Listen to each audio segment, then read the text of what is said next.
Hey,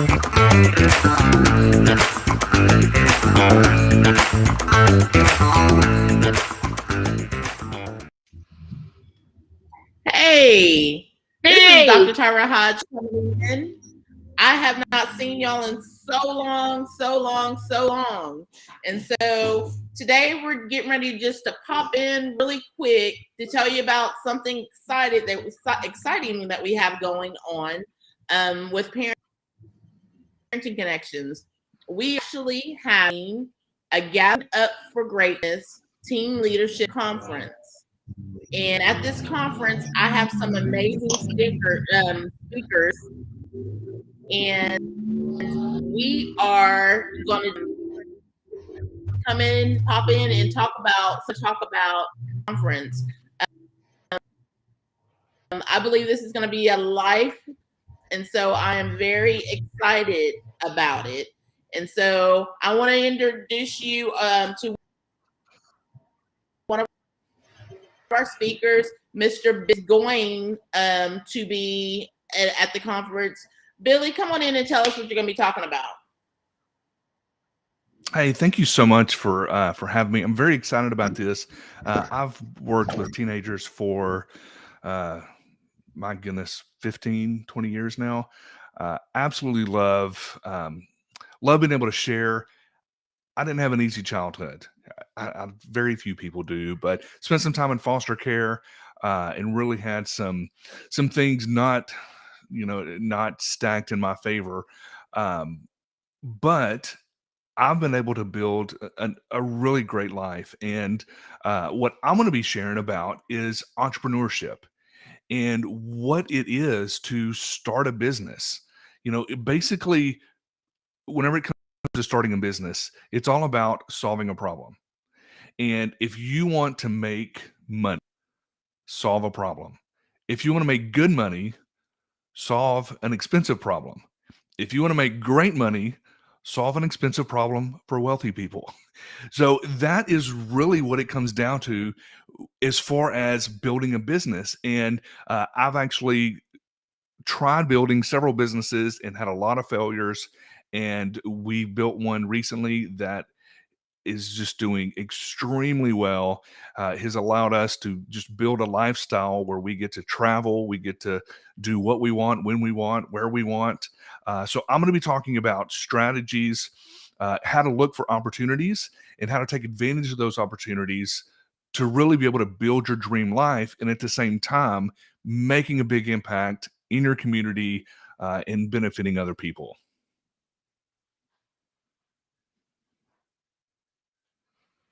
Thank you so much. I am so excited about what you're going to be bringing to the table. Many people want to know about how to be self-sufficient, how to start their own businesses, and you're going to be bringing it that day. Thank you. Thank you for popping it in, and we're going to talk to our other guests. All right. Thank you. Looking forward to it. So next we are going to talk to probably one of my closest friends of many years. I'm going to introduce you to Miss Lorena Garza. We have been friends for many years, and she's going to be that day as well, talking about leadership. Miss Lorena, take it away. All right. Well, thank you so much, Dr. Tyra, for just allowing me to be able to do this. It's been an honor. I'm going to be talking about finding your purpose in life. I think sometimes people spend their whole life looking for life and thinking, where do I even start? But you know what? God has designed each and every one of us for a purpose. I've been working with young people. Today, actually, is my 20th year that I'm beginning being the youth pastor at my church where I'm at. I also sponsor the Bible clubs. I'm the sponsor of the Bible clubs at the high school and the junior high, and I minister to young people every day, just ministering about purpose. You are here for a reason. And when you discover the why, then then God begins to put you at the right place at the right time. But you got to do something. You got to start somewhere, finding out the reason why. Never settle for second best. God never designed for you to fail. You were made for this purpose, and you're going to fulfill that purpose. But you got to stay focused on what God has called you to do. And there'll be something in the inside of your heart. I came from a single parent home, and I never really thought that I would do anything with my life. And God called me to be a youth pastor. And so I've been serving in ministry for 35 years, helping different people, working at different places. But one of the things that I have found the most rewarding is when a young person finds their purpose and begins to fulfill that purpose. I've got different people that now they run a children's ministry, they're youth pastors, some are in the industry, they're doing different things with their life, some are fulfilling different things in their life. And so it's just neat when a young person finds their why and they don't settle for second best. They realize that, you know what, they were designed for a purpose. And what you're here for is not just for yourself. It's like God's put you here to bless not just you, but to bless other people, and to bless people making a decision that will impact generations. So I believe what I'm doing is going to help people for generations to come. And that's when you live outside the box, not just, okay, just me, myself, and I. You were designed for a purpose. You can do it. And whenever you think you can't do it, just say, God, I ask you for your help. And he will put you in the right place at the right time. We serve a good God. And guys, you can do great things for God. You can do great things here in this world. We need doctors. We need lawyers. But you got to start somewhere. You got to take initiative, finding out that purpose of why you're here. And then you fulfill that purpose. Tyra? I'm here. Where'd you go, Ray, you were created to preach. You really were, sweetheart. You were created to preach, and I'm so excited about what you're bringing, because you're gonna give help guide young people to finding their purpose and finding why they were created, and that there's a purpose and there's a destiny for everybody. But ultimately, there is two roads, and you get to choose. You make the choice of what road that you go on and how you respond, how you act under pressure, and ultimately, how do you take charge when things get in the way, and what decisions? I remember, Lorena, how you always talk about you just thought you were going to be a short little Mexican, working but at God had Target. great That's where things I for worked. you. Yes. Yes, That was my yes. testimony. I didn't think God would ever do anything for me. So going into the schools now, and the principals allow me to go in there and minister during lunch at these schools and talk about Jesus. That is an opportunity that I know God opened that door. But I had to take his foot in. I had to do something myself to say, okay, God, I thank you for that opportunity. And then I go and then I do. You can't just sit there waiting for an angel to knock on your door. Hey, this is what you're going to do. You got to take initiative and you got to go. All right. Thank you so much for your time, and I will talk to you later, but we cannot wait to see you at the conference. I'm really excited. I can't wait to see you guys. All right. Thank you so much. So we have another young man that's going to be at the conference, and he brings with him an amazing story. Andrew found me about, I don't know, 10 years ago, actually over 10 years ago, probably about 15 years ago. He came and he wanted to know how to start a nonprofit himself. And Andrew has an amazing story all by itself. And the things that he is doing is wonderful. Andrew, come tell us what you're going to bring to the conference that day. Well, hey guys, what's going on? My name is Andrew Martin. I'm the founder of an organization called the Hearts of the Father Outdoor Expeditions. What we do is we take boys that are in foster care or they come from just hard places, and we take them camping and fishing, and we take them we use the outdoors as a classroom, and we teach them core values in life, and we teach them about how their life and Jesus and nature all come into one. My story is relatively, it goes along with the other speakers, but my backstory, you'll hear about my story at this the presentation of being adopted, and my grandmother told my mother that I had died. 2 years ago, I found my I found my birth mom.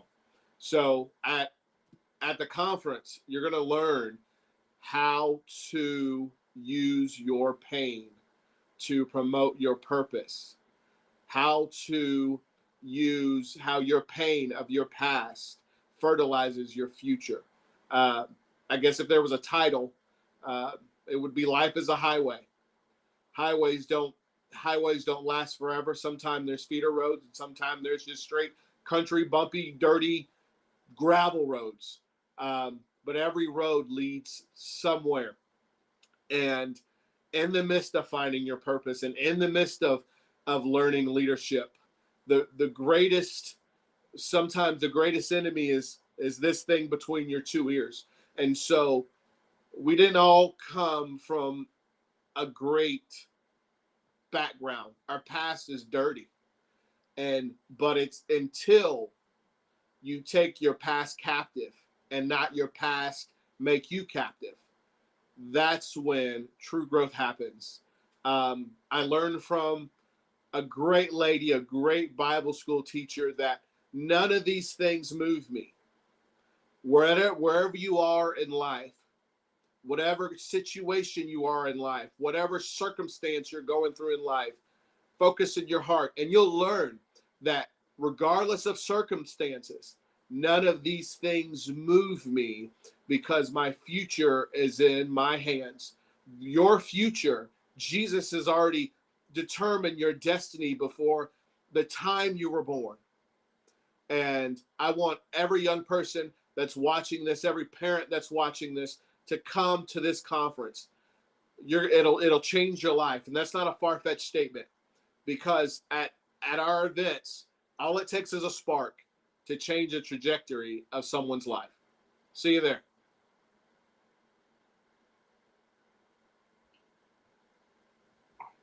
All right, thank you. That was wonderful, wonderful, wonderful.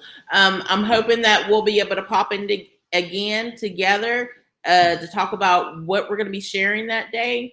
I want to thank you both, Lorena, Billy, and Andrew, for coming in with me. And next time we'll be joined hopefully by Lady Hell, Jill, and also Michelle Gamboa to talk about what they're going to be sharing that day. I cannot wait to see you at the conference. And this is the great thing. We're opening up the conference to parents and their teenager, because I've had a lot of parents say, I am bringing my kid, but I want to go too. Yes, come on. You don't know us yet, but we want to allow you to get to know us. And it's going to be a great day. It's going to be fun. There's going to be colleges there and maybe some other surprises. I mean, at least the first 100 people that sign up are going to be getting a copy of my Hellhound, because I'm going to be discussing the 7 leadership traits of leaders. No, I got stuck. But I'm going to be talking about 7 leadership traits. And so you're going to get bags, and you're going to have things to take notes on. So I'm very excited. And so I'm not going to hold you. I thank you for listening, and please share this out. We want this conference to be awesome and a success. I believe that it will. And we will talk to you soon.